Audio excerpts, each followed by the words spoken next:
Good evening दोस्तों। आज मैं हूँ एक नई वीडियो के साथ जिसमें मैं आपको बताऊंगा कि मैथमेटिक्स की दैनिक पाठ्य योजना कैसे बनाते हैं, जिसमें हमारा पाठ्य प्रकरण रहेगा लाभ और हानि। इससे पहले मैं 4-5 वीडियो और बना चुका हूँ। वो देखने के लिए आप हमारे यूट्यूब चैनल भानु वीडियोज़ की गणित की दैनिक पाठ्य योजना प्लेलिस्ट में जाकर देख सकते हैं। इसमें स्टार्टिंग में जैसे कि यहाँ पर शो हो रहा है, दिनांक लिखनी है, कक्षा लिखनी है, क्लास और विद्यालय का नाम लिखना है, जिस विद्यालय में आप इंटर्नशिप कर रहे हो। उसके बाद में समय लिखना है, कितने बजे तक आप पाठ पढ़ा रहे हो। उसके बाद पाठ्य प्रकरण का नाम लिखना है, जैसे कि लाभ हानि। नेक्स्ट रहता है उद्देश्य। उद्देश्य और अपेक्षित व्यवहार कर परिवर्तन, जिसमें सामान्य उद्देश्य में लिखना है छात्रों में एकाग्रता, आत्मविश्वास, संयमता, दृढ़ता और ईमानदारी जैसे चारित्रिक गुणों का विकास करना।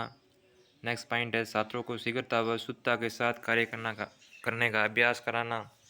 थर्ड पॉइंट है गणित शिक्षण द्वारा छात्रों की तर्क विवेचना और चिंतन आदि बौद्धिक शक्तियों का विकास करना।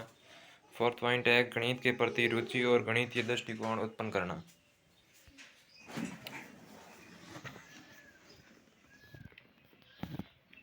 नेक्स्ट पेज है, इसके अंदर सहायक सामग्री।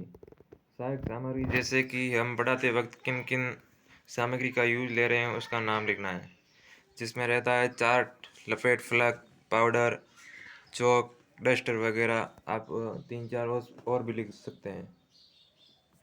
नेक्स्ट पॉइंट है शिक्षण विधि और प्रविधि। इसमें आपको बताना है कि आप किस विधि से बच्चों को पढ़ा रहे हो।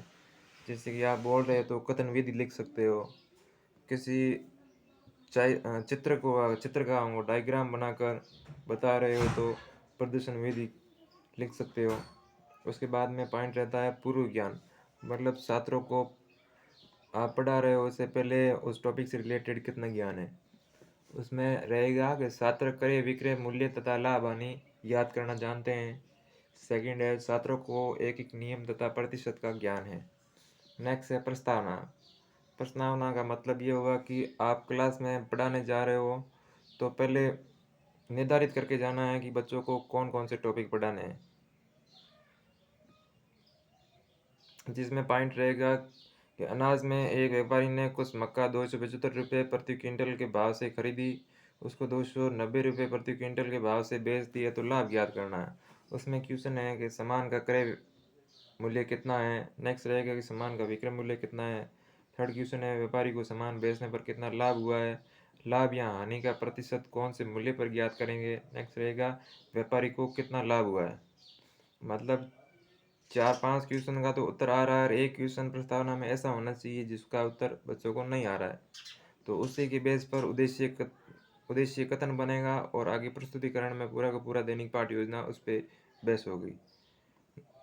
इसमें फिफ्थ क्वेश्चन है कि व्यापारी को कितना % लाभ हुआ। लाभ निकालना नहीं आ रहा है तो इसलिए उत्तर में निरुत्तर लिख दिया है। तो इस पे बेस उद्देश्य कथन है कि छात्रों आज हम लाभ हानि प्रतिशत संबंधी आर्थिक समस्याओं को हल करने का अभ्यास करेंगे। प्रस्तुतिकरण में है अध्यापन बिंदु, मतलब कौन कौन से बिंदु पर आप पढ़ाएंगे लाभ हानि के अंदर। उसके बाद में ये 4 कॉलम बने हुए हैं, छात्र अध्यापक क्रियाएं और छात्र छात्राएं क्रियाएं। श्याम पट पर जो भी एक्टिविटी हो रही है वो 4th कॉलम में लिखना है। प्रश्न संबंधी जानकारी, प्रश्न में क्या दिया गया है, छात्र अध्यापक की क्रिया है। नेक्स्ट रहेगा कि छात्र छात्र छात्रा की क्रिया में क्रय मूल्य पर वृद्धि करके मूल्य अंकित करना तथा नकद दाम देने पर कमीशन। नेक्स्ट है सेकंड क्वेश्चन। इसके अंदर क्या क्वेश्चन में बताया हुआ है उससे रिलेटेड क्वेश्चन पूछा जा रहा है टीचर द्वारा बच्चों को कि क्या ज्ञात करना है। तो उसमें क्वेश्चन में था कि जतेंद्र को माल बेचने से कितना % लाभ हुआ है, ये ज्ञात करना था। नेक्स्ट है लाभ कैसे ज्ञात होगा, उसके बारे में क्वेश्चन है। यतेंद्र को माल बेचने पर लाभ हुआ अथवा हानि, तो हमें लाभ हुआ है। तो प्रतिशत लाभ से क्या समझते हैं। अगर 100 रुपये क्रय मूल्य होता है तो लाभ कितना होगा। आगे मैं आपको मैंने मेरी दैनिक पाठ योजना में पॉइंट बनाए हैं, मैं फटाफट बोलकर आपको बता देता हूँ कि प्रतिशत हेतु कुल लाभ कितना है। उसमें यह अध्यापन बिंदु है, उसमें 2-3 क्वेश्चन लिखने हैं हमको। तो प्रतिशत लाभ ज्ञात करने के लिए क्या ज्ञात करना चाहिए? तो कुल लाभ ज्ञात करना पड़ेगा। कुल लाभ ज्ञात करने के लिए क्या ज्ञात करना चाहिए? माल का क्रय मूल्य और वास्तविक विक्रय मूल्य ज्ञात करना चाहिए।